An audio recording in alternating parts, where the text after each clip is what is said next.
Hello बच्चों, welcome back to my YouTube channel study by district topper में आप सभी का बहुत बहुत स्वागत है। आशा करती हूँ आप सभी बहुत अच्छे होंगे, आप लोगों की पढ़ाई भी बहुत अच्छी चल रही होगी।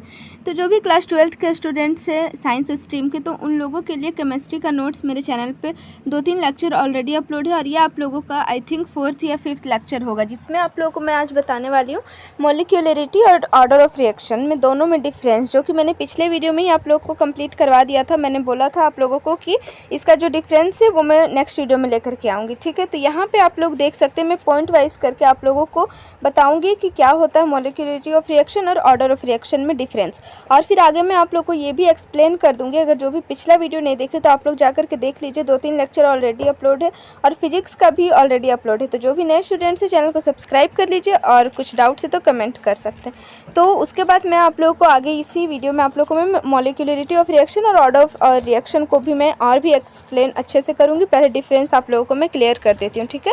तो वीडियो को पूरा देखिएगा, जहाँ भी डाउट्स हो तो आप लोग कमेंट करके पूछ लीजिए।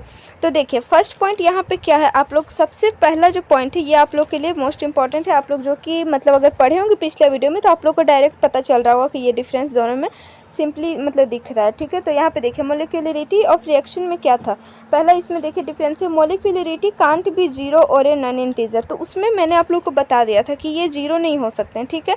या तो या ये फिर नॉन इंटीजर भी मतलब अगर कोई है तो वो मॉलिक्यूलरिटी ऑफ रिएक्शन नहीं होगा, ठीक है।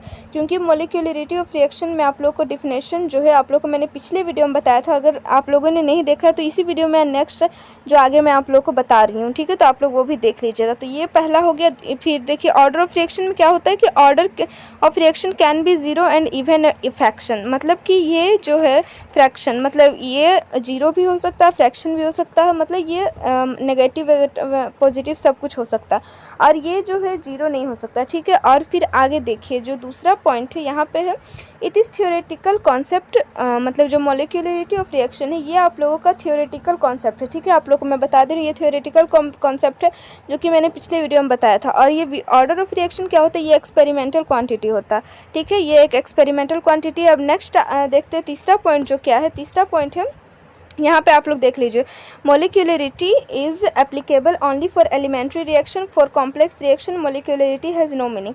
तो यहाँ पे दो रिएक्शन की बात की जा रही है, एलिमेंट्री और कॉम्प्लेक्स रिएक्शन। तो यहाँ पे आप लोग का मॉलिक्यूलरिटी जो होता है वो एलिमेंट्री रिएक्शन पे डिपेंड एप्लीकेबल होता है, मतलब उस पर एप्लीकेबल होता है। लेकिन ये जो होता है आप लोग का कॉम्प्लेक्स रिएक्शन उसमें मॉलिक्यूलरिटी का कोई मतलब ही नहीं होता, ठीक है। तो उसके बाद ऑर्डर ऑफ रिएक्शन की ओर बात करते हैं, तो ये जो है it is applicable to elementary as well as complex reaction, ये दोनों रिएक्शन में मतलब एप्लीकेबल होता है। तो इतना आप लोग एग्जाम में आता है तो आप लोग आसानी से लिख दीजिएगा तो आप लोग को मार्क्स मिल जाएगा। और यहाँ पे चौथा पॉइंट है आप लोगों का, चौथा पॉइंट क्या है, molecularity of the slowest step is same as the order of the overall reaction. Molecularity जो होता है एक स्लोएस्ट स्टेप है, ठीक है। स्लोएस्ट स्टेप में इसका जो रिएक्शन होता है same as order of overall reaction, मतलब जो टोटल रिएक्शन होता है ओवरऑल रिएक्शन मतलब स्लोएस्ट स्टेप में होता है मॉलिक्यूलरिटी का, ठीक है। और यहाँ जो ऑर्डर ऑफ रिएक्शन होता है इसमें होता है for example reaction order is given by the slowest step. इसका जो एग्जांपल मतलब रिएक्शन है उसका जो ऑर्डर दिया जाता है वो स्लोएस्ट स्टेप में दिया जाता है, और इसका जो मॉलिक्यूलरिटी होता है उस ओवरऑल रिएक्शन में ही आप लोगों का स्लोएस्ट स्टेप में किया जाता है। तो यहाँ तक अगर आप लोगों को कुछ भी डाउट्स होगा तो आप लोग कमेंट कर सकते हैं। अगर आप लोगों को कुछ और भी मतलब डिफरेंस पता चल रहा होगा मेरे पिछले वीडियो से तो वो भी आप लोग मतलब देख लीजिए और कमेंट कर सकते हैं। अब चलिए देखते हैं, आगे बढ़ते हैं। यहाँ पे एक बार मैं फिर से रिकैप करवा दे रही हूँ ऑर्डर ऑफ रिएक्शन क्या होता। तो यहाँ पे मैं देखिए ऑर्डर ऑफ रिएक्शन पहले भी मैं बता चुकी हूँ कि जो रिएक्टेंट का पावर होता है वही उसको प्लस करने पे आप लोगों का जो निकल करके आता है प्लस करने पे वही आप लोगों का होता है ऑर्डर ऑफ रिएक्शन, जो कि एग्जांपल से आप लोग समझ रहे होंगे। जैसे यहाँ पे देखिए रेट लॉ है, इसमें आप लोग का पावर एक्स और वाई दोनों को जोड़ दीजिए, एक्स प्लस वाई, यही आप लोग का ऑर्डर ऑफ रिएक्शन होगा। और डेफिनेशन के तौर पे आप लोग ये देख सकते हैं, the sum of powers of the concentration of the reactants in the rate law expression is called order of that the chemical reaction, ठीक है। उसके बाद ऑर्डर ऑफ रिएक्शन आप लोग समझ गए होंगे।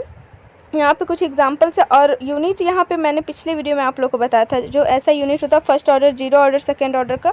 तो यहाँ पे किस तरह से आप लोग का जो फार्मूला आता है वो यहाँ पे है, और यहाँ पर आप लोगों का फार्मूला है जिसमें आप लोगों को पुट करना है एन का वैल्यू 0, 1, 2 और आप लोगों का ऑर्डर ऑफ मतलब रिएक्शन का ऐसा यूनिट पता चल जाएगा। तो ये फार्मूला है आप लोगों का, और यहाँ पे आप लोगों का जब जीरो ऑर्डर रिएक्शन के लिए ये आप लोग का ऐसा यूनिट होगा, और फर्स्ट ऑर्डर रिएक्शन के लिए यहाँ पे आप लोग देख लीजिए, और सेकेंड ऑर्डर रिएक्शन के लिए ये होगा, ठीक है। और यहाँ पे देखिए आप लोग का कुछ और भी पॉइंट्स ऑर्डर ऑफ रिएक्शन का आप लोग देख सकते हैं, ये भी डिफरेंस में आप लोग लिख सकते हैं। देखिए पहला order of reaction can be zero, negative, positive और फ्रैक्शन, जो कि मैंने पहले भी बता दिया। उसके बाद दूसरा है it can be derived experimentally, इसे एक्सपेरिमेंटली डिराइव किया जाता है, और जो मोलिकुलरिटी होता है वो थियोरेटिकली होता है, ठीक है। उसके बाद चलिए तीसरा है it is defined for both elementary reaction as well as complex reaction. तो ये 3 पॉइंट्स भी आप लोग उसमें लिख सकते हैं, जो कि कोई पॉइंट्स तो उसमें मेंशन किया गया है, लेकिन अगर कुछ मतलब मिसिंग है तो वो आप लोग यहाँ से मतलब देख लीजिए, वहाँ पे आप लोग लिख सकते हैं, ठीक है। इतना मतलब मैं क्लियर कर दे रही हूँ कि आप लोगों को अगर मैं वहाँ पे कुछ मिसिंग पॉइंट्स है भी तो आप लोग वहाँ पे डाल सकते हैं पॉइंट्स, ठीक है। क्योंकि पिछला वीडियो में भी मैं आप लोगों को बता दी हूँ कि order of reaction, molecularity of reaction क्या होता है, और यहाँ पे ये दूसरा डेफिनेशन है, ये भी आप लोग इसमें से भी आप लोग कुछ पॉइंट्स मतलब वहाँ पे लिख सकते हैं। यहाँ पे मोलिकुलरिटी ऑफ रिएक्शन भी मैंने बता दिया था कि जो कंसंट्रेशन होता है उसका जो ये रिएक्टेंट टर्म्स का उसका जो ऐड मतलब करके जो निकलता वही आप लोगों का मोलिकुलरिटी ऑफ रिएक्शन होता है। जैसे यहाँ पे रिएक्टेंट टर्म देखिए 2 है तो 2 ये मोलिकुलरिटी हो गया। यहाँ पे n जो है यहाँ 1 है, ये जो n का मतलब n2 है तो ये नहीं, आगे में आप लोग को देखना है, ठीक है। तो ये 1 हो गया। इसी तरह से आप लोगों को निकल करके आ जाता है मोलिकुलरिटी। और इसमें भी कुछ पॉइंट्स है, यहाँ पे आप लोग देख लीजिए। It can't be zero, negative और नॉन इंटीजर। तो ये आप लोग को मैंने पहले भी बता चुकी हूँ मैं कि ये ना तो जीरो हो सकता है, ना नेगेटिव, नहीं है तो नॉन इंटीजर भी नहीं हो सकता। दूसरा है for elementary reaction order is equal to molecularity. यहाँ पे अगर एलिमेंट्री रिएक्शन बात किया जाए तो ऑर्डर ऑफ रिएक्शन और मोलिकुलरिटी ऑफ रिएक्शन सेम होता है, ठीक है। और यहाँ पे एक पॉइंट्स है, आई थिंक आप लोग को समझ में आए तो ठीक है, फिर भी मैं पढ़ के आप लोग को बता दे रही हूँ।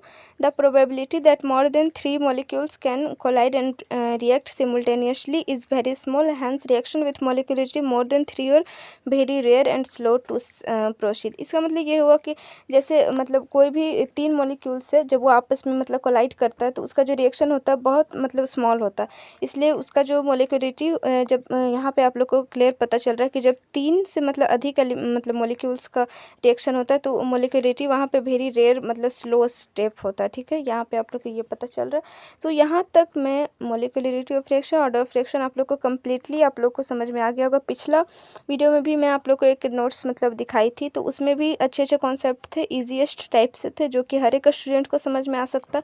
और ये जो आज मैं लेकर के आ रही हूँ इसमें आई थिंक अगर आप लोग को समझ में आ गया तो अच्छी बात है, लेकिन पिछला वीडियो में और भी मतलब ईजीएस्ट वे में मैंने बताया, तो आप लोग पिछला वीडियो भी ज़रूर देख लीजिएगा, और जो डिफरेंस है वहाँ से भी आप लोग मतलब पॉइंट निकाल सकते हैं, ठीक है।